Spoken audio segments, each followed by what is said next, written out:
আসসালামু আলাইকুম বন্ধুরা, আশা করি সবাই ভালো আছেন। আজকে ভিডিওতে দেখাবো আপনাদেরকে গ্রামীণ পরিবেশ, গ্রামের যে পরিবেশ সেই পরিবেশ এই ভিডিওতে আজকে দেখাবো আপনাদেরকে। আশা করি সবাই ভিডিওটা শুরু থেকে শেষ পর্যন্ত দেখবেন, দেখলে আপনাদের অনেক ভালো লাগবে। আমরা যারা শহরে থাকি তারা কিন্তু এই গ্রামের পরিবেশগুলো দেখতে পাই না। গ্রামের এই ন্যাচারাল পরিবেশ দেখেন কত সুন্দর, মাশাআল্লাহ। মাঠ এখন বৈশাখ মাসের শুরু,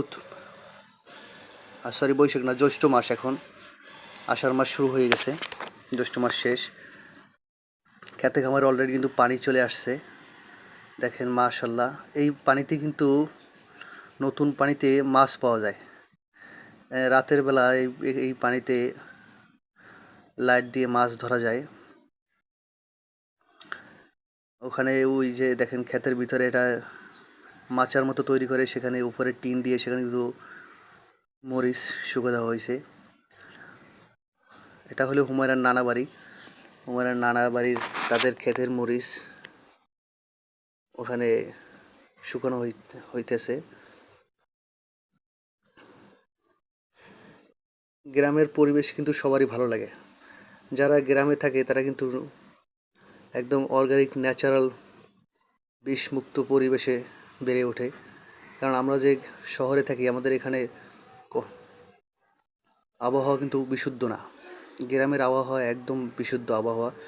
কারণ শহরে এত পরিমাণে গাছপালা থাকে না, গাড়ি ঘোড়ার ধুলাবালি, জঞ্জাট, গরম, সব মিলিয়ে শহরের আবহাওয়ার চেয়ে গ্রামের আবহাওয়া অনেক ভালো। এখানে দেখেন মাশাআল্লাহ, এখানে একটা মাটির আলু গাছ লাগানো হয়েছিল। অনেকগুলোই গাছ আছে সেখান থেকে, কিন্তু সবগুলো গাছ থেকে কিন্তু আলু থেকে কিন্তু চারা বের হয়ে গেছে। এই আলুগুলো কিন্তু খেতে অনেক স্বাদ, অনেক মজা। আপনারা এগুলো ভাজি করে খেতে পারেন, অথবা রান্না করে মুরগির সাথে বা মাছের সাথে, যাস যে কোনো কিছুর সাথে কিন্তু রান্না করে এগুলো খাওয়া যায়। খেতে অনেক সুস্বাদু, তবে মাছের সাথে আমার বেশি ভালো লাগে। মাশাআল্লাহ, কত সুন্দর। এখানে একটা খ্যারের পালা দেওয়া আছে।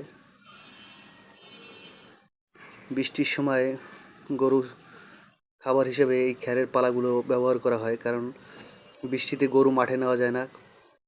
আগে তো দেখলেন যে মাঠে পানি থেকে, খেতে পানি থেকে, সে পানির জন্য গরু কিন্তু নামানো যায় না। সেজন্য এই খ্যারগুলো দেওয়া হয়। খ্যার থেকে এখানে খ্যার নেওয়ার পরে সেগুলো গরুকে খাওয়ানো হয়। পিছনে একটা বাঁশের বাগান আছে, এগুলো